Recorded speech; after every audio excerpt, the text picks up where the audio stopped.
Yeah, so this is a video regarding Schubert's impromptus. I just want to go through little bits of each and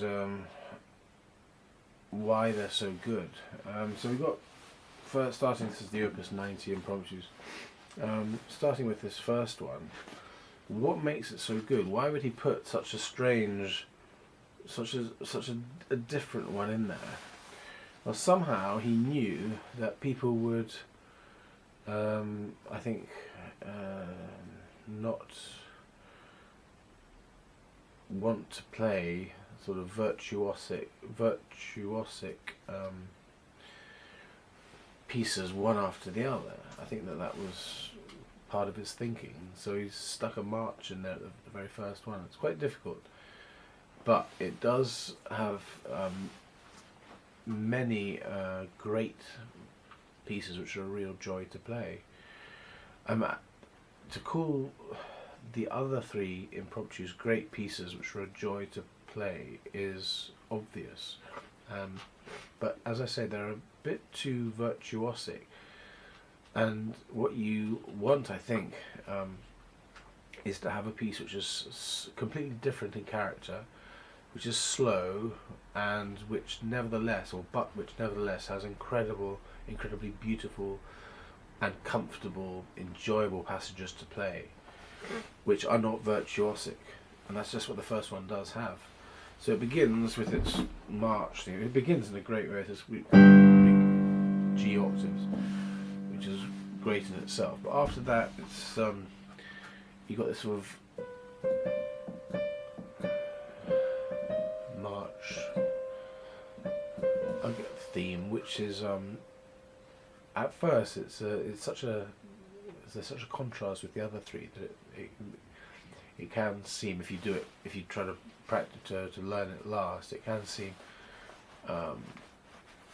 pretty awful really to play, because it's a bit boring and it's a bit difficult to get all the notes there and everything. But as with all Schubert, it takes a while usually until you become enthusiastic about it. That's the same, I think, for all Schubert's pieces. Not just for me, but for many other people. You begin by thinking, "What's this?" Or thinking this is not particularly great. But after a while, somehow it grows on you. This is so true of Schubert, and I don't think it's true of any other composer. Although I may be mistaken about that. So actually, this opening turns out to be really nice to play.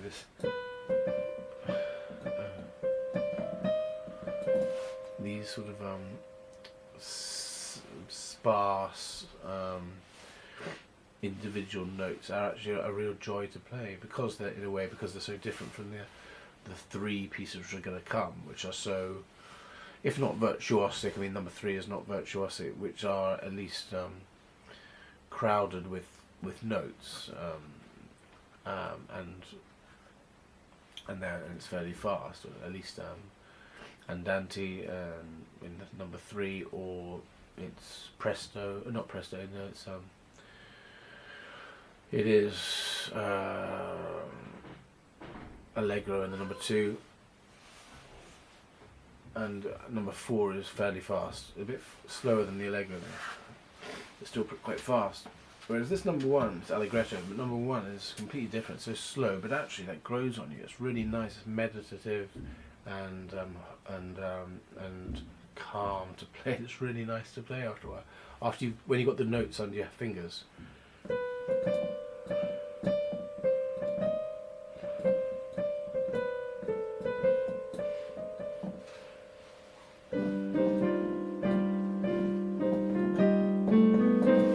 It's actually really enjoyable.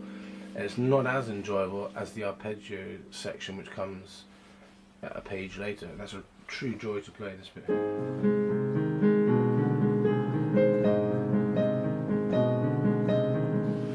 That is just a joy to play.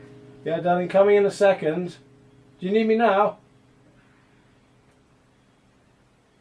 I'm coming, just give me 2 minutes then, please. And that's just such a joy to play. And then you've got this wonderful the incredibly beautiful piece, which is the bit that goes, which goes.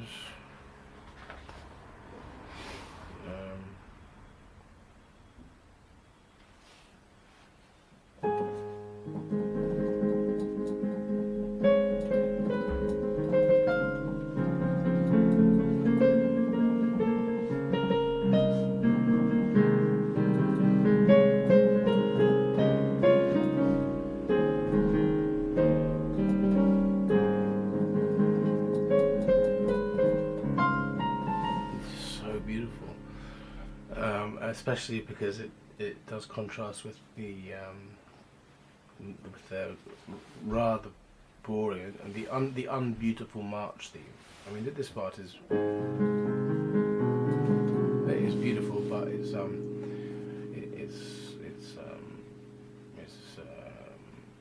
it's preceded by that rather boring.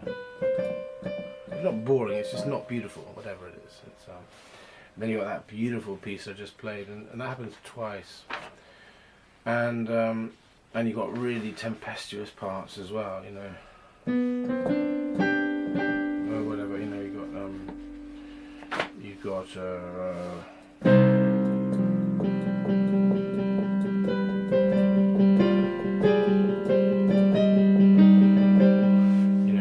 big pieces.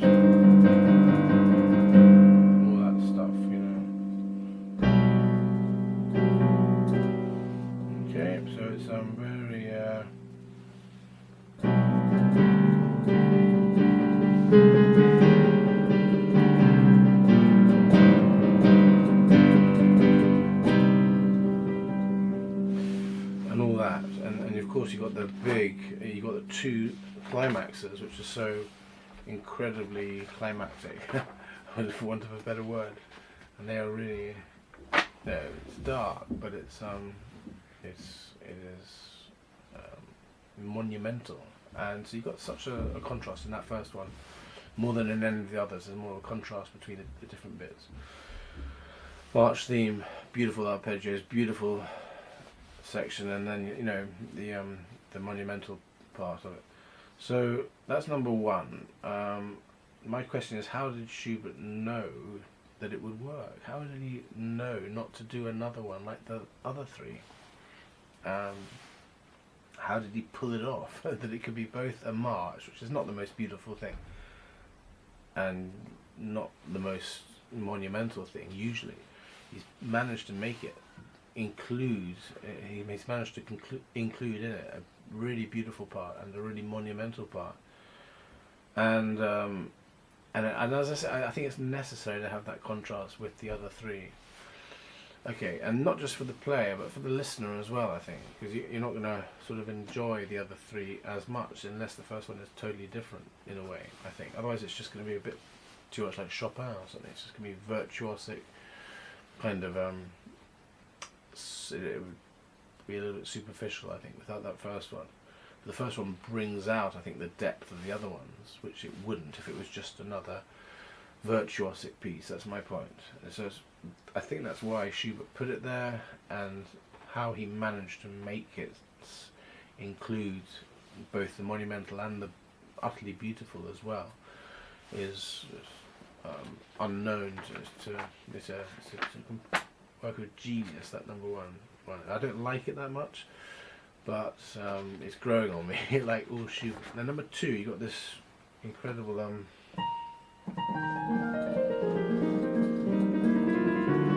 it's one of the most amazing things I've ever played. I didn't like it at first, but it's got such an amazing sort of development when it goes up and up and up.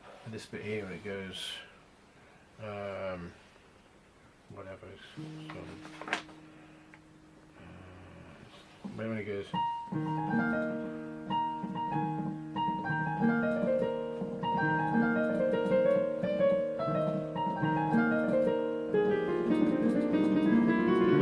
That bit there at the beginning comes up here.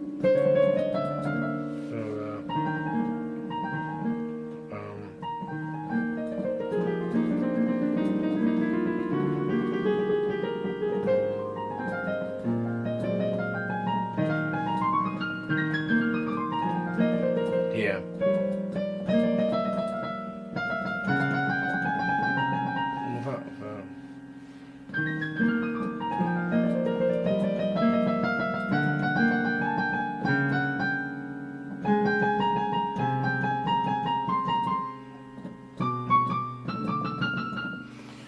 It goes up and up and up and up. It is incredible.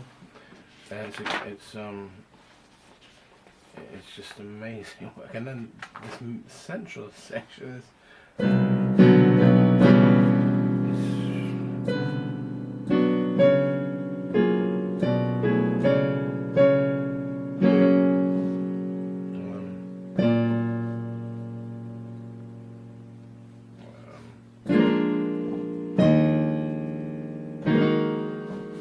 all that central section is a revelation, really.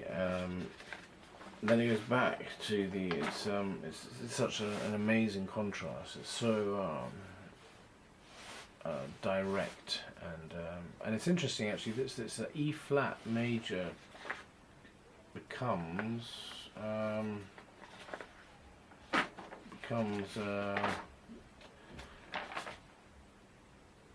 yeah, it changes key, but so I think it's the same thing that happens in the it's the same thing that happens in the second clavier stuck, because that goes, it's also E flat major, and that changes. It changes in the third part of that one how's it go? Oh yeah.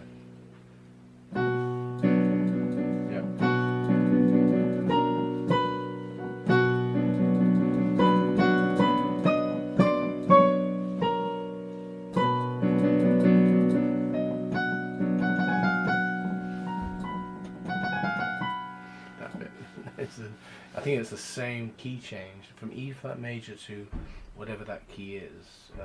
It's the same one, which works so well from going from a mood of tranquil beauty, the E flat major sort of thing, which not really. I mean, it's it is quite heroic, I suppose, but it's not. No, sorry. E flat major is heroic in a way, but that's the heroic bit, yeah, when it does that. And it does it in the second. That's the heroic E flat major. It's still E flat major when it does it in the coda. Anyway, when it's the coda, it's E flat major. It changes key when it does it in the middle section. But okay, so but in the same way, the clavier stuck number 2 doesn't change key. I think that's the heroic aspect of the E flat major, which Schubert taps into, because Beethoven, of course, has done his third symphony in that, and the E flat major. What else? He's done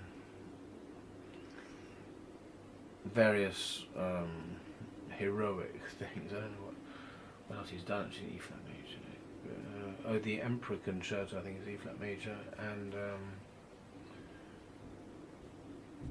oh yeah, the variations, the Eroica variations, of course, it's the same thing. That third symphony, but for piano. Anyway, it's not. It's also very beautiful, and Schubert uses it in its beautiful sense. I think Schumann considered the E flat major to be the key of love, and that's what Schubert uses it as here, and for the beginning of the second impromptu and for the second clavier stuck, but it also has a heroic element which Schubert, as I say, taps into here, and which Beethoven has used before. Yeah, I wonder if Schumann does it. I don't know enough. But anyway, what an incredible work of genius that second one is. Absolutely incredible. It kind of works on scales, but he then goes chromatic, and then this central section and the coda. I mean, how did he think up such a dramatic episode? It's just beyond understanding. Then number 3 is so beautiful.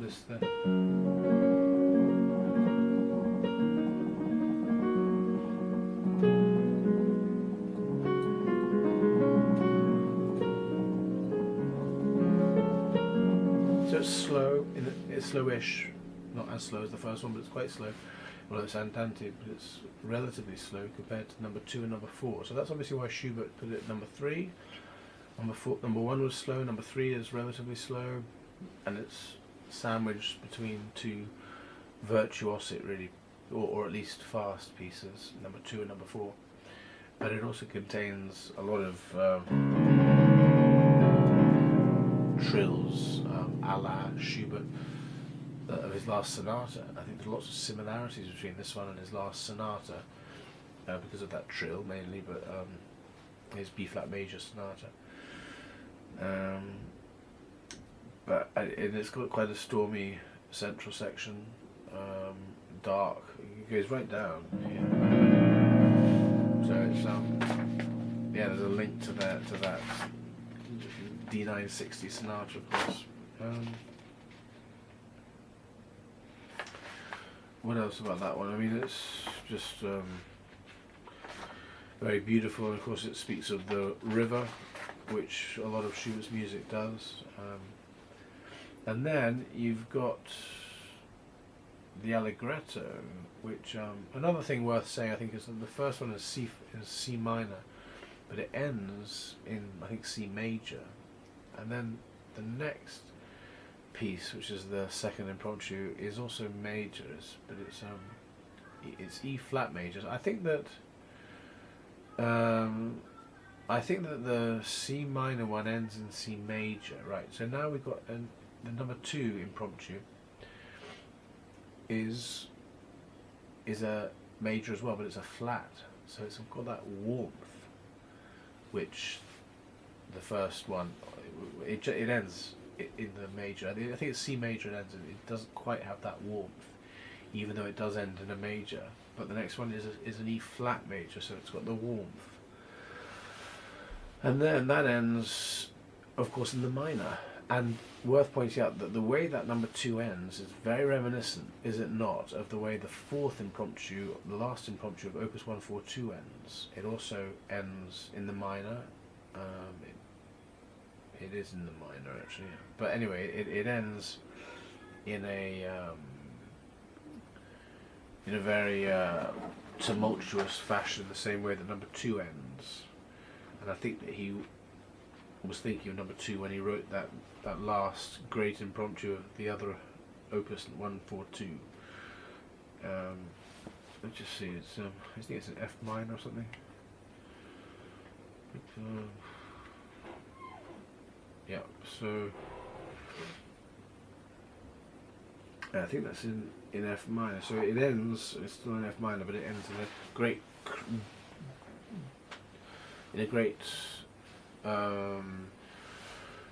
descending crescendo,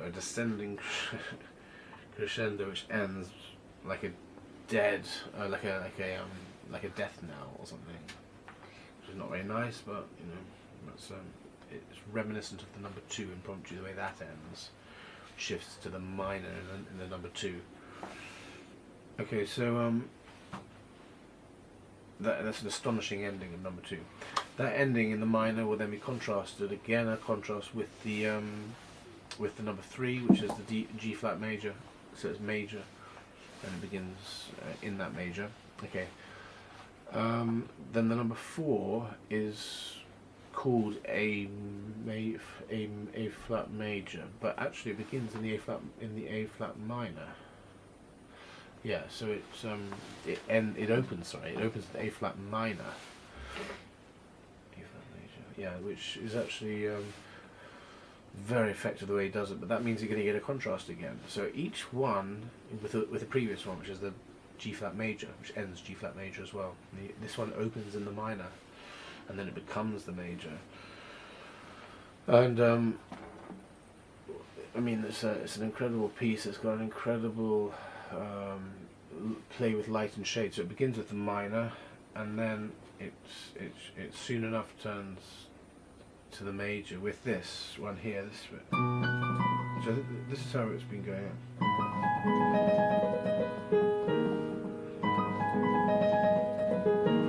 Just show this one here.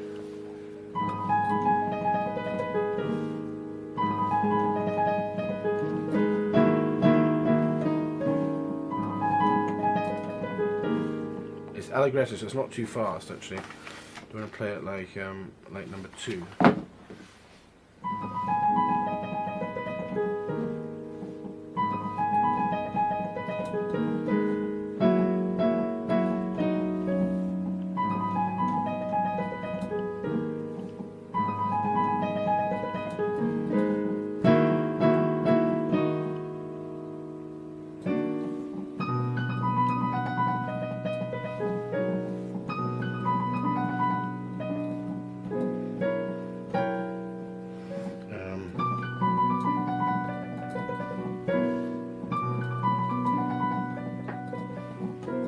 Okay, so this one here was the major, wasn't it?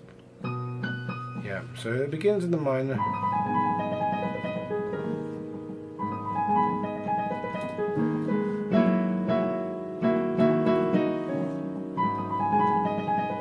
And again. Now this is major. So you play with light and shades.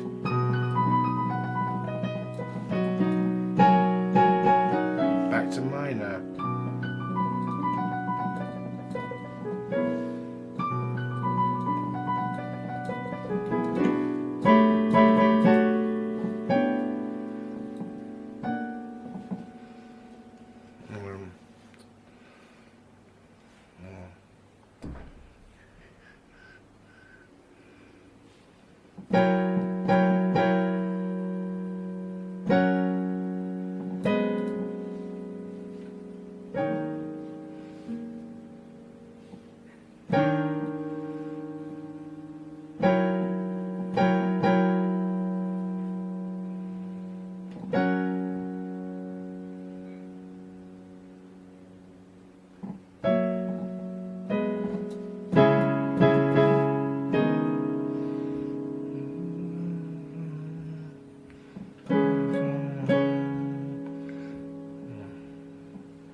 Now major again, like the sun coming out.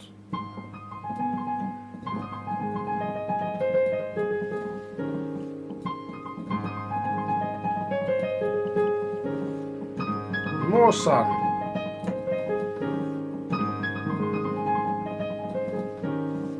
And it carries on in the major, I think. So it's this amazing play of light, which is so typical of Schubert as well. And it ends with a great climax, a great crescendo, which is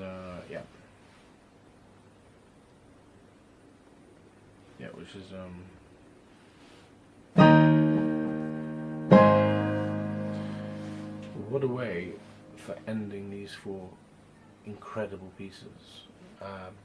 So I wanted to just bring out the contrasts he does with light and dark, which is very much apparent in the first one, which I forgot to talk about, but just generally speaking, it's everywhere in that first one. Of course, the beautiful sections are in the major, and the marches in the minor. Yeah, it happens to end on the major there, so there's hope. There's to show hope at the end.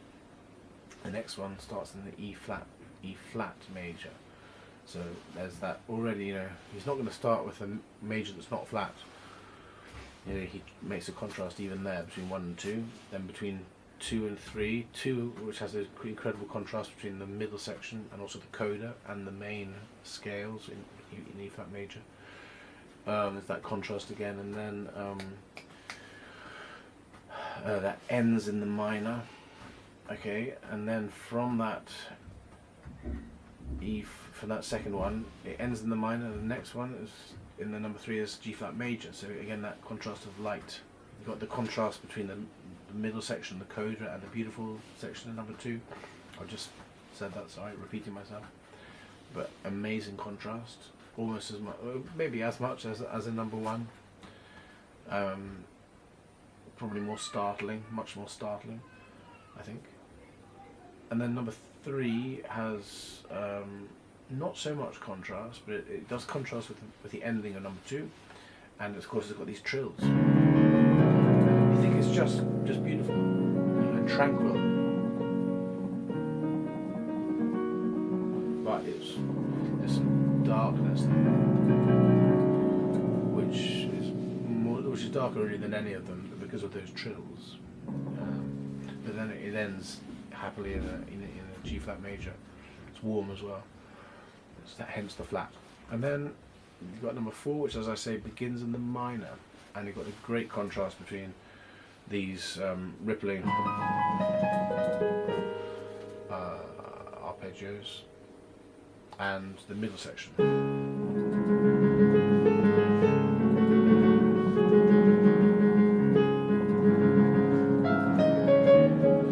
Which is such a big contrast, typical light and shade of Schubert. Okay, so hopefully that has helped you to appreciate more Schubert. If not, then do write me an email. Thank you very much for your help.